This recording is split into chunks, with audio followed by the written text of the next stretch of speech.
Bonjour à tous, je viens aujourd'hui de recevoir la Motorola Xoom qui est la première tablette sous Android 3.0, c'est-à-dire Honeycomb. Alors pour l'obtenir c'est assez difficile parce que ça fait pratiquement 2 semaines que je l'avais commandée aux États-Unis et elle n'arrive que maintenant.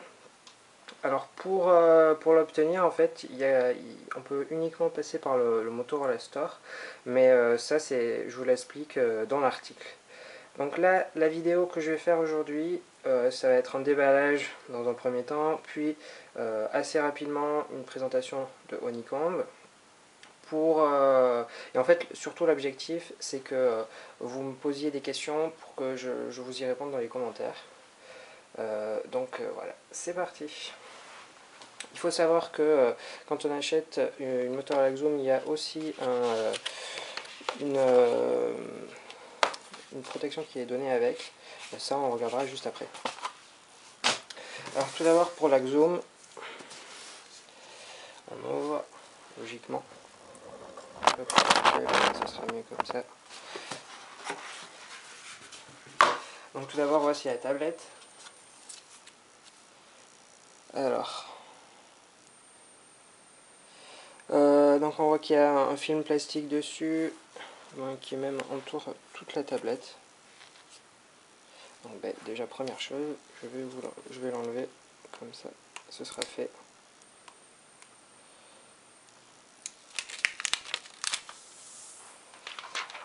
Hop, première. En fait, voilà, j'avais vu qu'il y en avait pas mal de protection et en la matière, c'est vrai qu'on pouvait difficilement faire mieux. Parce que là, la tablette est vraiment très très bien protégée.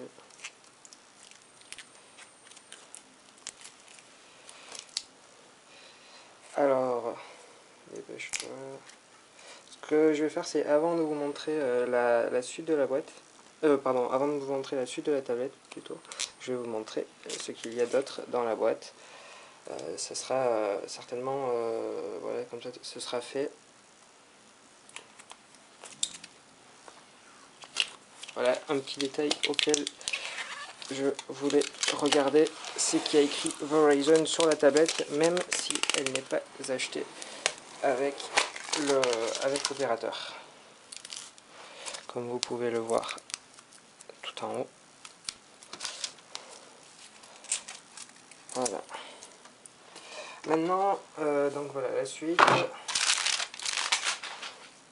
Alors tout d'abord, il y a plusieurs manuels. Voilà, comme d'habitude, on ne va pas les lire. Ensuite, normalement, ça c'est un câble micro USB. Là. Et ensuite, il y a uniquement le chargeur, sachant que le chargeur est bien évidemment pour une prise américaine, mais ça c'était le risque à prendre de l'importer. Ensuite, il n'y a rien d'autre. Alors maintenant, regardons la tablette plus en détail. Alors tout d'abord,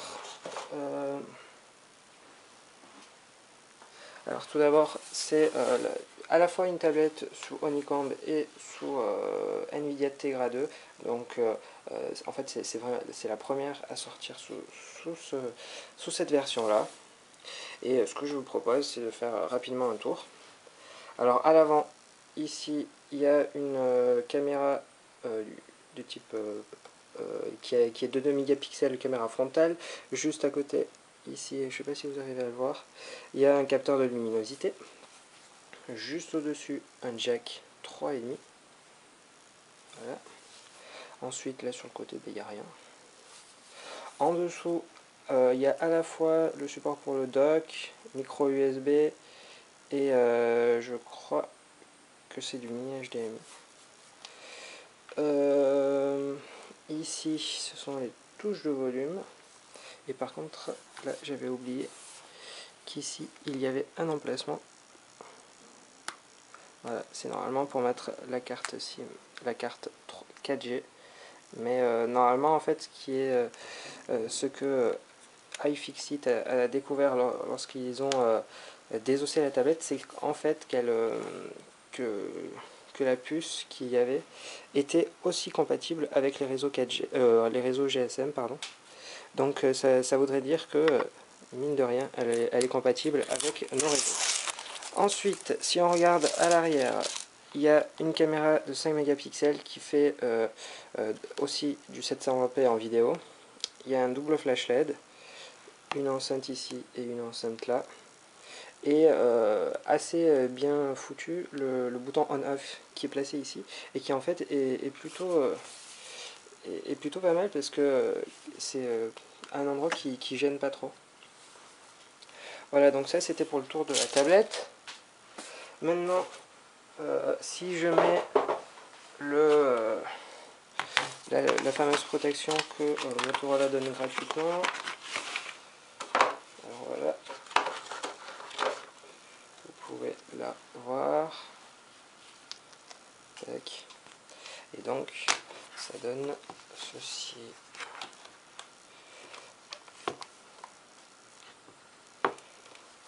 Hop.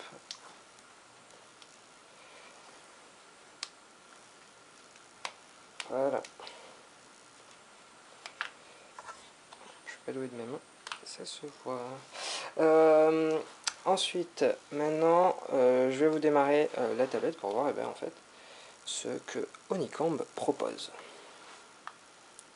Donc, bien sûr, j'appuie sur l'arrière de la tablette et on peut voir le logo Honeycomb avec écrit Dual Core. Hop, pour pas trop que ça reflète.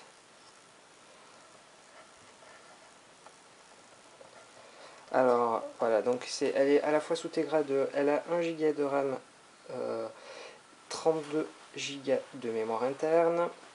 Ensuite, elle a tout ce qui est capteur de proximité et tout ça, et notamment le fameux baromètre qui est quelque chose de nouveau sur cette version du système. Alors là, maintenant, c'est le premier écran et qui me demande en quelle langue je veux le système. Alors soit c'est en anglais, soit en espagnol. Ah, je pensais que ça serait traduit en français. C'est pas grave, moi ça me dérange pas. Alors si vous êtes français, sachez-le que pour l'instant, c'est pas possible. Donc là sur le premier écran, ça nous demande d'utiliser la connexion Wi-Fi. Je vais donc il faut que je rentre manuellement mes différents que je rentre le Wi-Fi. Alors next. Wi-Fi setup. Allez, dépêche-toi. Ah, pas cool. Pourquoi ça ne marche pas? Voilà, skip, je m'enregistrerai plus tard. Donc là, ça demande la date qu'il est, donc on est le 9, et par contre, on est en GMT. Donc là, au passage, vous voyez la nouvelle apparence de Honeycomb, qui est très très très jolie. Next. Ça, je m'enregistrerai juste après. Voilà, donc là, on vient d'arriver sur le bureau de Honeycomb. Et donc, voilà, on va faire rapidement un tour. Donc, voilà, le fameux. Alors, déjà, première chose que j'ai trouvé sur internet, c'était qu'en fait, on peut faire une rotation à 360 degrés. Alors, si ça veut bien marcher, voilà, hop, hop, et hop. Alors par contre, vous voyez que ça met un poil de temps à réagir, c'est un peu dommage. Voilà, pour les boutons, normalement, vous voyez qu'il n'y en a pas de physique, mais ils sont directement intégrés au système et normalement ils se trouvent en bas. Vous pouvez voir qu'en haut, il y a la fameuse réorganisation du système. Donc là, il y a à la fois la possibilité, sur le bureau en tout cas, la possibilité de faire une recherche Google ou de faire de manière vocale. Ensuite, vous avez accès aux applications et là, le plus, c'est en fait pour ajouter des éléments sur le bureau. Donc, ce qu'on va faire, c'est par exemple regarder comment on en ajoute. Alors, vous voyez qu'en se déplaçant ici, ce sont les widgets. Ensuite, là, des raccourcis vers les applications, des fonds d'écran ou d'autres choses. Là, hop, et hop. Donc la particularité de Honeycomb, c'est en fait de proposer des widgets qui ont été redessinés. Alors par exemple, Gmail, voilà, il suffit en fait de le déplacer pour que ça marche. Donc là, ça me demande mon identifiant Honeycomb, je vais juste les rentrer. Mes identifiants Gmail, je vais les rentrer et je reviens. Voilà, de retour pour la Xoom. Alors j'ai à la fois mis la connexion Wi-Fi et mon compte Google, donc on aura accès à toutes les fonctionnalités. Petit détail, je vais changer le fond d'écran parce que ça vous permettra de mieux y voir.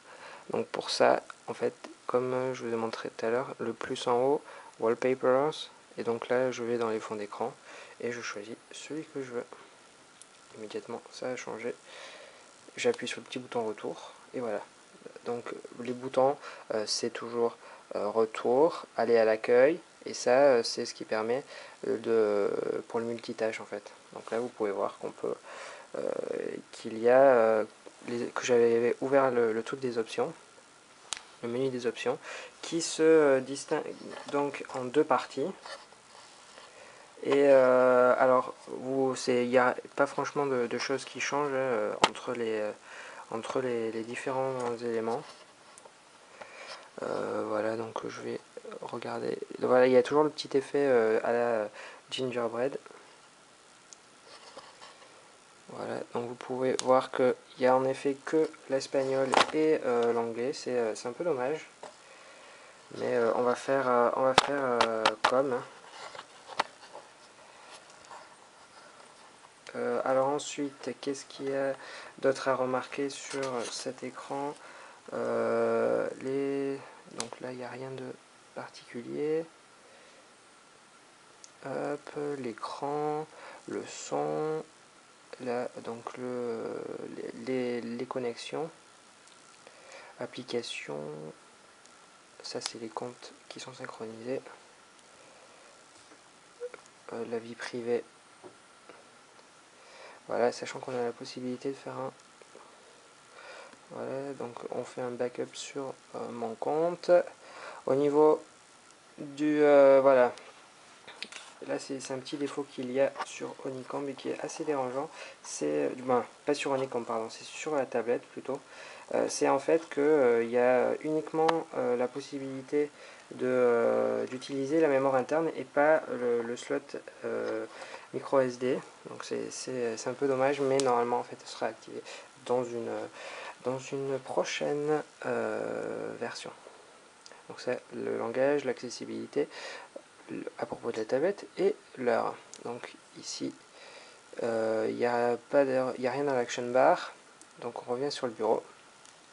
Voilà, hop. Petite nouveauté, c'est en bas, là, vous voyez l'heure, et si je clique dessus, ça m'ouvre en fait les notifications. Donc là, je suis connecté à mon réseau Wi-Fi avec 73% de batterie. Si je clique sur les petites infos, voilà, ça déplie. Alors, soit en airplane, Wi-Fi, alors verrouiller ou non l'orientation. La luminosité, activer ou non les notifications, et là c'est un petit raccourci en fait vers là où je me trouvais tout à l'heure. Maintenant pour le bureau, vous en avez alors 5 je pense, ouais c'est ça. Donc il n'y a pas de multitouch qui est géré dessus, mais c'est pas grave. Donc par exemple, si je veux rajouter un nouveau widget, comme je vous ai montré tout à l'heure, c'est simplement du glisser déposer. Donc je prends, hop là. Alors sachant, ouais ça marche. Je sais pas si vous arrivez à le voir en fait, mais il y a des petits points qui en fait permettent de mieux se guider au travers de la grille. Et aussi il y a un petit effet d'ombre, mais je pense que ça ne se voit pas à l'image. Voilà, ce serait peut-être mieux comme ça. Voilà. Certainement mieux.